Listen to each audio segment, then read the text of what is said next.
All right, welcome back. Hononegah Geometry, Section 1.3, Day 2, another formula. And before we get to that, we will do a little warm-up problem. Now, give two other names for plane F. Plane F is written here in the corner of what the entire plane, but you can also name the plane with 3 points.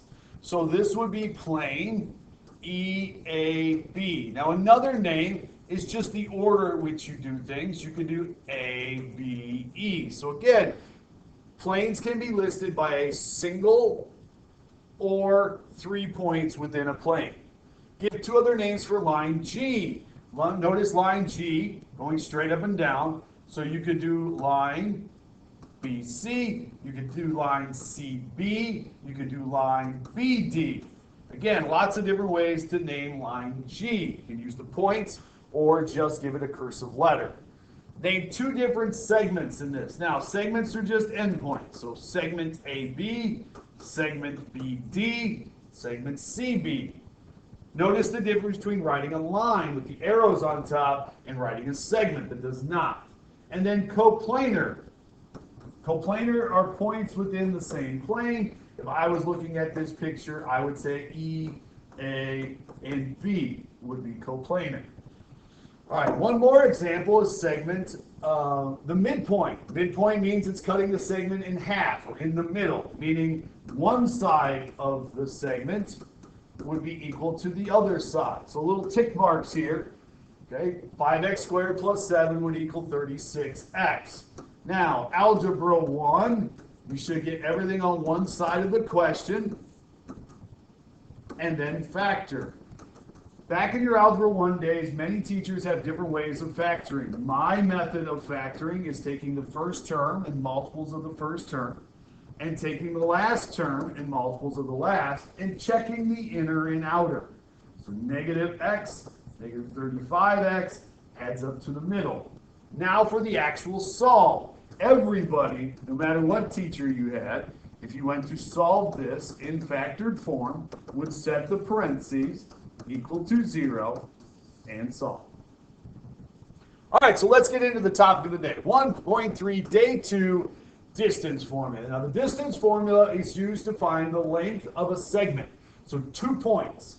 You have a beginning and an end, okay? And so the distance formula is taking the x's, the difference of the x's and the difference of the y's squared equals the square root. Now, where did this come from?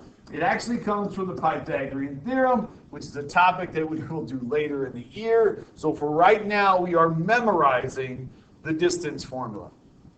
Again, I'll go through this to subtract the x's and square, plus subtract the y's and square, and then take the square root. So here we go. I'm going to subtract the x's, 8 minus 2 squared, and then subtract the y's and squared. Anytime you subtract, it doesn't matter if you get a positive or negative, when you square it, it will always be a positive. So 8 minus 2 is 6, squared is 36. 3 minus negative 8 is 11, squared is 121. So I will add those two together, and I end up getting the square root of 157. So now, depending on what they're asking, and for the most part, they're going to ask you for the decimal answer. So the square root of 157 is approximately 12.5 or 12.53, depending on how many decimal places we ask you to go. All right, let's start over. And I probably should write the formula up top here. The formula is take the x's, subtract and square, plus take the y's, subtract and square. So I'm going to take the x's, negative 7 and 7. So negative 7 minus 7 squared, plus 5 minus negative 7 squared. Again, it doesn't matter the order that you subtract, because when you square it, you will always get the same value.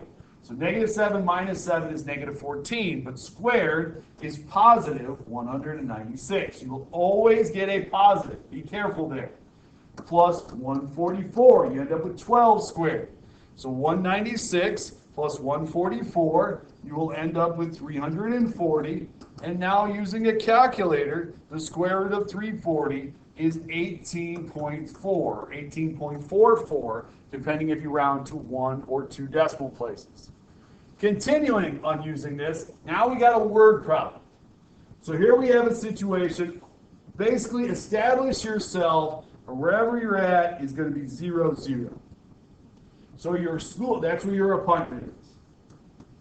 Your school is 4 miles east and 1 mile south. So if I go 4 miles east and 1 mile south, I'm at the point for -1. The recycling center, where your class is going to go on a field trip, is 2 miles east and 3 miles north. So 2 miles and 3 miles gets you the recycling center. Now I want to try to find the distance between the two. Using the distance formula, I would take x minus x in squared, y minus y in squared. Order doesn't matter, as long as you take the x minus the x. So 4 minus 2 is 2, squared would be 4. 3 minus a -1, so I end up getting 3 minus -1, which is 4 squared would be 16, so I end up with the square root of 20. Using my calculator now, square root 20, it's approximately 4.5 miles. Anytime I give you a word problem, please make sure you understand to give a label to your word problem. This is a U-turn question. Here's what I'd like for you to do. I'd like for you to pause, see if you can get these 2 questions correct, and I will put the answers up here after that. So go ahead and hit pause. All right, welcome back.